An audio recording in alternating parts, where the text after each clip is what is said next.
지난 20세기에 미국의 저명한 신학자 가운데 프란시스 셰퍼라고 하는 분이 계십니다.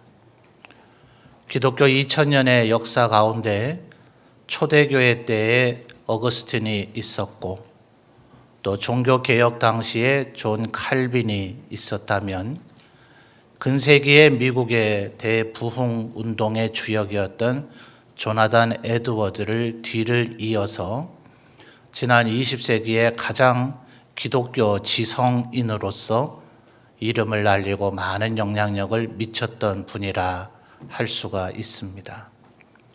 그분이 했던 아주 많은 설교 가운데 이제 후세대들이 셰퍼의 명설교 16편을 선별을 해서 하나의 책으로 묶어놨습니다.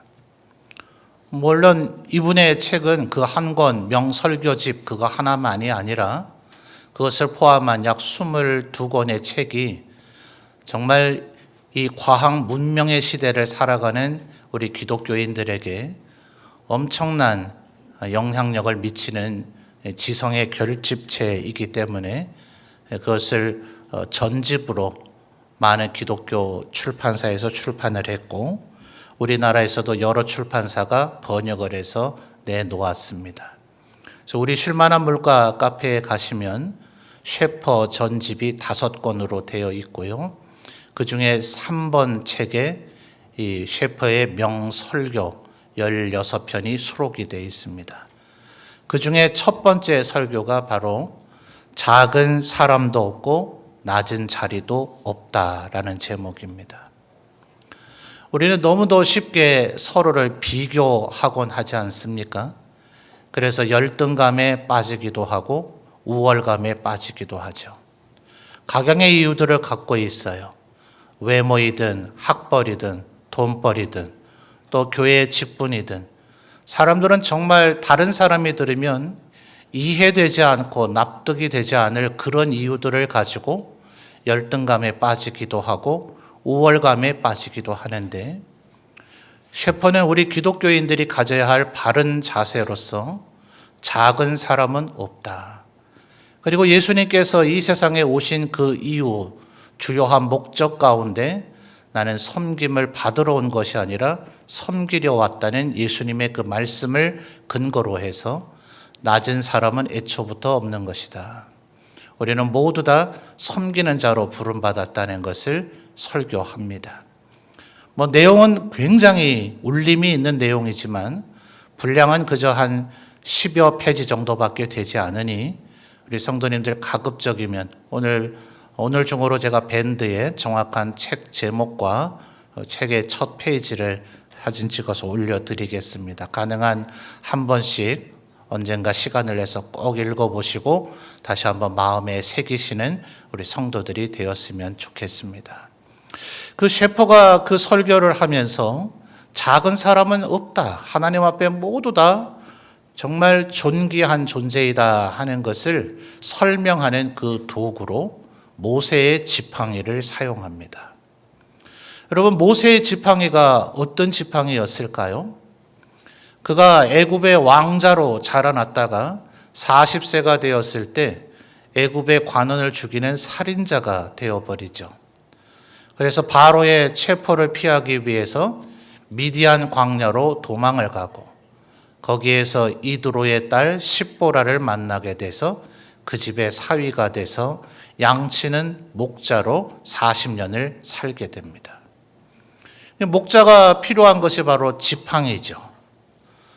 오늘 예배를 드리며 성시 낭독에도 다윗의 그 유명한 시 시편 23편 4절 말씀을 제가 낭독했습니다. 사망의 음침한 골짜기를 다닐지라도 주의 지팡이와 막대기가 나를 안위하신다. 왜 이렇게 두 가지로 얘기했을까요? 제가 이미 설교 도중 여러 차례 말씀을 드렸는데 지팡이는 보통 영어권에서는 스텝이라고 하는 단어로 번역하고 막대기는 로드라고 하는 단어를 쓰고 있어요. 이 지팡이는 그저 한 1m 내외 정도 되는 아주 짧은 것으로서 주된 목적이 양들이 그릇된 길로 갈 때 그 앞발과 목 주위 정도를 톡톡 건드려서 그 방향이 아니다라는 것을 안내해 주는 용도로 사용합니다. 반면 막대기는 거의 창과 곤봉 같은 그런 형태로 양을 습격하려 오는 맹수들을 퇴치하는 용도로 사용하는 거죠. 근데 이 지팡이가 뭐 대단한 것이겠습니까? 거기에 뭐 엄청난 심혈을 기울이고 또 돈을 투자해서 그걸 만들겠어요? 우리나라에도 예전에 뭐 소 치는 아이, 소 모는 아이, 뭐 아무래도 소가 늘 사람의 말을 온전히 다 알아듣고 순종만 하지는 않을 테니 그 소를 안내하거나 뭐 어떻게 제어하기 위해서도 손에 짝대기 정도는 하나 있을 거 아닙니까? 소중히 간직하겠습니까? 잃어버리면 마치 사울이 나귀를 잃었다 해서 3일을 찾아다닌 것처럼 그렇게 찾아다니겠어요? 그까짓 거 뭐 잊어버리면 그만이고 또 새로 만들면 그만 아닙니까?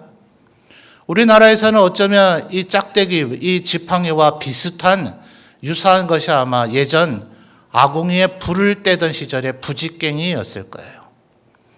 불을 잘 지피고 또 불에 태울 연료들을 잘 밀어넣기 위해서 그 부지깽이를 자꾸 쑤셔대다 보면 앞에 부분이 불이 붙었다가 꺼졌다가 하면서 점점 따라 없어지기 마련이죠. 그리고 뭐 불탄 재들이 묻어 있으니 깨끗할 리도 없어요. 그걸 만지고 나면 음식을 먹고자 한다면 필연적으로 손을 씻어야 될 그런 물건에 지나지 않을 겁니다. 소중히 간직할까요? 그저 딱 한 번 쓰고 버릴 일회용품은 아니지만 그저 다회용품 정도라 할까요? 여러 번 쓰고 나면 언젠가는 버리고 버릴 때 전혀 마음의 애통함이나 아쉬움이 없는 그저 소모품에 지나지 않는 것, 이것이 목자들의 지팡이이거나 또 우리나라의 소 모는 아이가 모는 짝대기나 부지깽이 같은 것들이더라 하는 겁니다. 사실은 뭐 볼품도 없고 별 가치도 없고 어떤 면에서는 별 아무짝에도 쓸모가 없을 정도로 보이는 것, 그것이 목자들의 손에 들려있는 지팡이죠. 그러나 그게 모세의 손에 들려져서 하나님에 의해서 그것이 쓰임받을 때 모세의 지팡이는 어떤 지팡이가 되었습니까? 먼저 애굽으로 가서 내 백성을 내어놓으라, 그 일을 네가 이제 감당하라 할 때에 모세가 도대체 누가 나를 보냈다고 해야 됩니까? 하나님, 너는 말도 할 줄 모르고 힘도 능력도 없는데 제가 어떻게 그런 일을 합니까? 할 때에 너를 보내니까 하나님이라는 걸 알도록 해주시기 위해서 여러 가지 이적을 행하게 하시는 중에 하나가 그 지팡이가 뱀으로 변하게 되죠. 그랬다가 다시 그 뱀 꼬리를 잡으면 다시 지팡이가 되도록 하는 능력을 행하게 하셨습니다. 그뿐입니까? 그 뒤에 이제 10가지로 재앙을 애굽에 심판할 때에 제일 첫 번째 심판이 바로 그 지팡이로 나일강을 칠 때 그 지팡이로 찌른 그 부위로부터 붉은 피가 번져나가듯 나일강 전체가 피로 물들어지게 되죠. 말하자면 나일강 자체를 애굽인들은 신으로 숭배하고 있는지라 그 지팡이가 마치 대단한 무기라도 된 것처럼 그 나일강을 찔러서 죽인 것과 같은 그런 형태를 보인 겁니다. 출애굽하고 난 이후에도 얼마나 능력 있는 일을 그 지팡이를 통해서 했습니까? 앞에는 홍해 바다가 가로막고 있고 뒤에는 애굽의 바로의 전차 부대가 뒤따라오게 될 때에 하나님께서 밤새도록 동풍을 불어 홍해를 가르실 일을 시작하실 때 모세에게 뭐라 하십니까? 네 지팡이를 홍해를 향해 뻗으라. 그러니까 하나님이 결국 다 하시는 일이지만 이스라엘 백성들의 눈에는 그 지팡이가 나일강을 찌르면 나일강이 죽고 그 지팡이는 뱀으로도 변할 수 있고 심지어 홍해를 향해 그 지팡이가 뻗쳐지면 홍해가 갈라지더라는 거죠. 광야 40년 요랑 도중에서도 어떠했습니까? 그 지팡이로 반석을 가리키거나 심지어는 그 반석을 두드려 팼을 때 거기에서 물이 터져나오고 샘솟는 것을 이스라엘 백성들이 보았죠. 정말 아무짝에도 쓸모없는 그런 모세의 목자의 지팡이에 불과한 그런 지팡이가 하나님에 의해서 쓰임을 받게 될 때는 바로 모세의 지팡이, 더 나아가서 하나님의 지팡이가 된다는 거예요. 그게 바로 프란시스 셰퍼가 지난 20세기 한 명설교 중에 하나인 작은 사람도 없고 낮은 자리도 없다는 설교의 전반부의 내용입니다. 말하자면 우리들은 그 모세의 손에 있는 그런 지팡이들과 같다는 거죠. 어쩌면 정말 볼품없고 그저 숯검덩이 같은 거나 묻어 있고 누가 버려도 아무도 애통해하지 않고 아쉬워하지도 않는 그런 지팡이 같은 존재들이지만 하나님이 나를 쓰시기 시작하면 하나님의 지팡이로 위대한 일을 감당할 수 있는 존재가 된다 하는 것입니다. 그러니 그 누구도 절대로 열등감을 갖지 말고 작은 사람은 없다. 애초부터 우리는 모두 다 그런 지팡이들에 불과합니다. 우리 가운데 누가 잘난 이가 있습니까? 그러나 하나님께서 쓰시면 위대한 일을 감당하게 되어질 줄 믿습니다. 오늘 우리가 읽은 본문에도 또 다른 지팡이의 얘기가 나오죠. 바로 아론의 지팡이입니다. 출애굽기를 보면 사실은 이 지팡이가 모세의 지팡이였는지 아니면 별개의 다른 지팡이인지 조금 모호한 점이 있습니다. 그래서 어떤 이들은 모세의 손에 들려있던 그 지팡이가 이제는 아론의 손에 들려있는 것이다 라고 보는 신학자가 있는가 하면 애초부터 모세와 지팡이와 아론의 지팡이는 별개의 지팡이였다 이렇게 보는 이도 있습니다.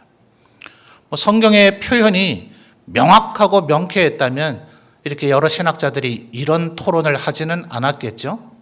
그런데 여러분, 그것이 두 개의 지팡이였든 아니면 모세 손에 있다 아론의 손에 들려진 단 하나의 지팡이였든 이 지팡이는 어쨌든 대단한 존재로 이스라엘 백성들에게 여겨지기 마련이었을 겁니다.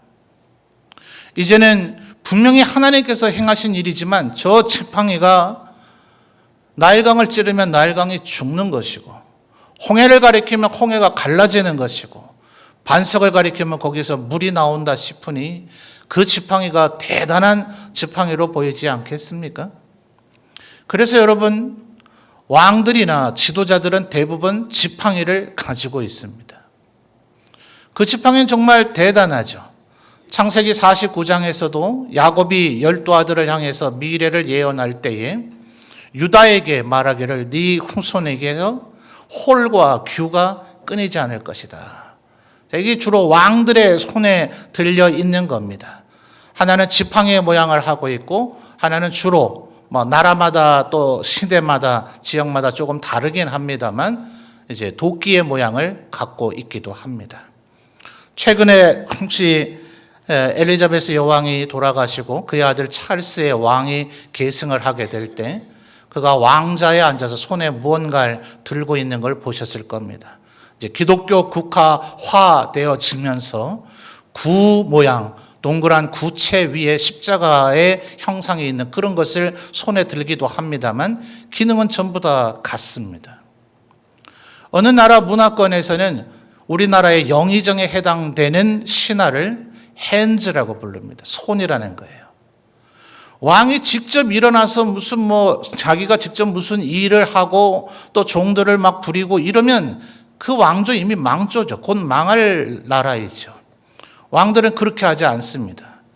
바로 그 지팡이 같은 것을 마치 지휘봉처럼 사용해서 많은 신하들을 거느리고 그들을 마치 하나님이라도 된 것 마냥 말로 아무개는 이걸 하라 아무개는 이걸 하라 하면 그 신하들이 움직여서 국가 전체를 움직여 나가는 것이죠. 그래서 왕들은 오직 입을 놀리거나 그 바로 손에 들고 있는 홀과 규, 이 상징과 권위, 위엄, 권세 이런 것들로서 모든 사람들을 움직이기 때문에 손의 그 상징으로서 그것을 가지고 있습니다.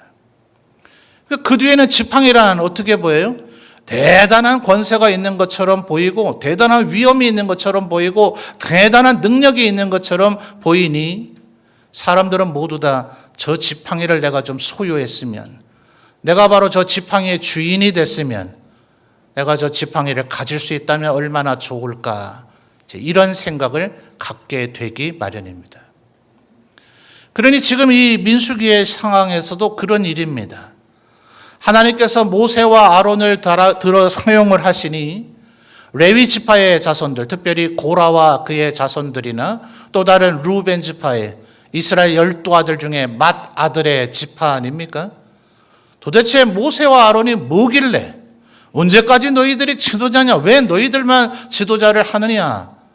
이런 반기를 들기 시작을 했고 민수기 16장에서는 그로 인해서 고라를 비롯한 사람들 수백 명이 땅에 파묻히는 끔찍한 비극이 일어나게 되기도 합니다. 또 바로 앞에 있는 16장 49절을 보셔도 고라의 일로 죽은 자 외에 연병에 죽은 자가 14,700명이나 된다 할 정도로 이 지휘권에 대한 논쟁이 벌어진 겁니다.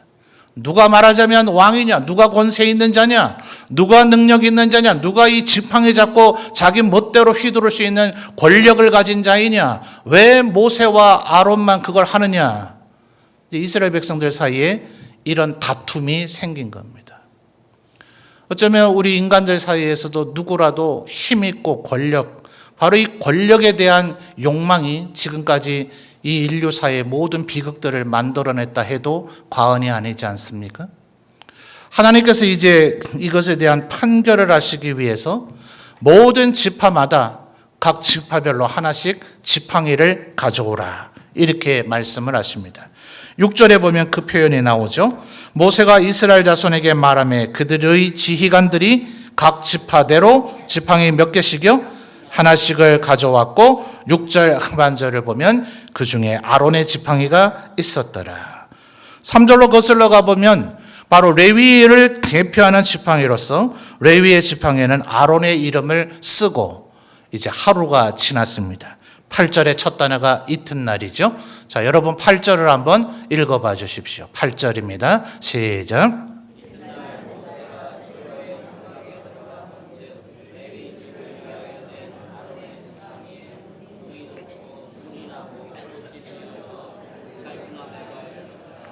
아멘.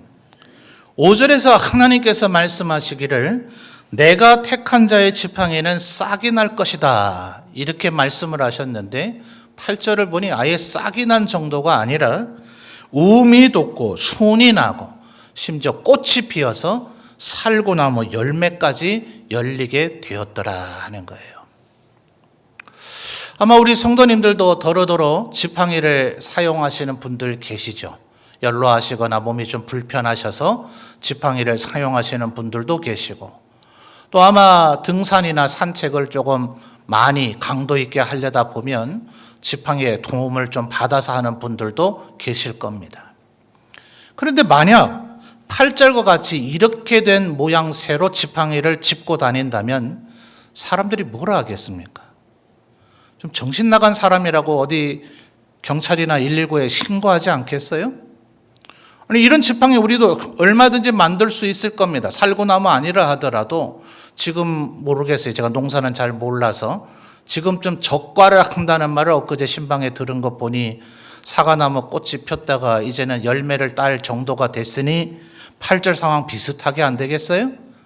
그러면 적당히 곧게 뻗어 있고 꽃도 좀 달려 있고 열매도 좀 달려 있는 그 나무를 뚝뚝 끊어서 한번 짚고 다녀 보시겠느냐 하는 거예요. 절대로 지팡이의 용도로는 쓸 수가 없는 형태가 되어버렸죠. 그런데 왜 하나님께서는 이런 일을 행하셨을까요? 여러분, 어디에 싹이 나고 우미 돋고 순이 나고 꽃이 피고 열매가 맺습니까? 오직 생명이 있는 나무에게만 그 일이 가능하죠. 뿌리를 잘라버리고 가지를 잘라버리고 밑둥을 잘라버려서 뚝뚝 깎아서 따듬어버린 지팡이에는 절대로 생명력이 있을 수가 없죠. 다른 11명의 지파의 사람들이 추구했던 그 지팡이, 권력이 있고 권위가 있고 힘과 있고 능력이 있는 그 지팡이는 하나님의 지팡이가 아닌 겁니다. 하나님께서 모세의 손에 들려 있었던 그 목자들이나 쓸 볼품없는 지팡이를 들어서 위대한 지팡이가 되게 하신 것은 그 지팡이를 통해서 남을 압제하거나 남 위에 군림하거나 통치하는 자가 되라는 것이 아니라 생명의 역사를 이루는 거예요. 그러니 아론의 지팡이에서는 싹이 나고 우민 트고 순이 나서 꽃이 피고 심지어 살구나무 열매가 맺더라 하는 겁니다. 여러분의 손에는 어떤 지팡이가 쥐어져 있습니까?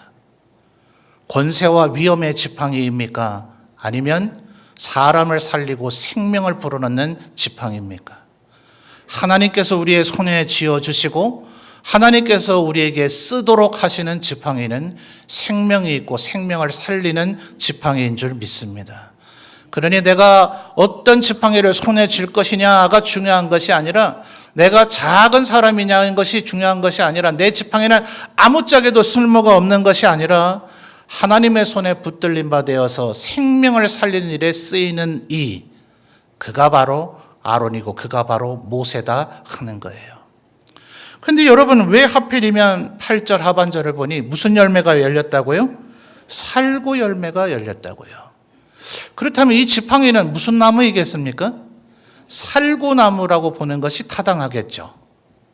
하나님께서는 물론 다른 나무를 통해서도 살구 열매쯤 못 열리게 하시기야 하시겠습니까마는 예수님 산상복음에서도 말씀하시듯 열매로 그 사람을 알리라. 무슨 열매가 열리는지가 바로 그의 정체다라고 하셨으니 그렇게까지는 하시지 않으셨을 것 같아요. 저는 사실 잘 모릅니다. 살구나무가 단단한지 고든지 또 굵은지 어떤 형태의 나무인지 사실 잘 모릅니다. 우리 집에는 제가 태어나기도 전에 저희 아버지의 제자였던 분이 박달나무로 깎은 유수를 선물해 주신 게 있어요. 지금도 사용합니다. 명절이 돼서 윷놀이를 할 때 되면 아들들과 조카들에게 이게 아버지보다 나이가 더 많은 할아버지가 선물로 받았던 윷이다 하니 애들이 몹시 경건히 던지더라고요. 박달나무니까 이렇게 수십 년의 세월이 지나도 이게 썩거나 부러지지 않고 그대로 유지가 되더라고요. 또 도장을 만드는 데는 우리나라에 꼭 좋은 나무 있다는 얘기들을 하지 않아요? 근데 왜 하필 살구나무였을까? 왜 살구 열매가 열리게 하셨을까? 여러분 이런 생각 혹시 안 해보셨습니까? 예레미야 1장을 한번 가보죠.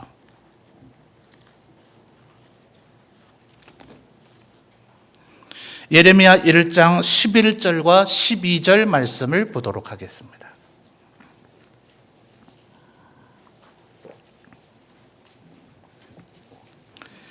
예레미야 1장 11절 12절 말씀입니다. 앞에 화면에도 나오네요. 여러분 읽어주십시오. 시작.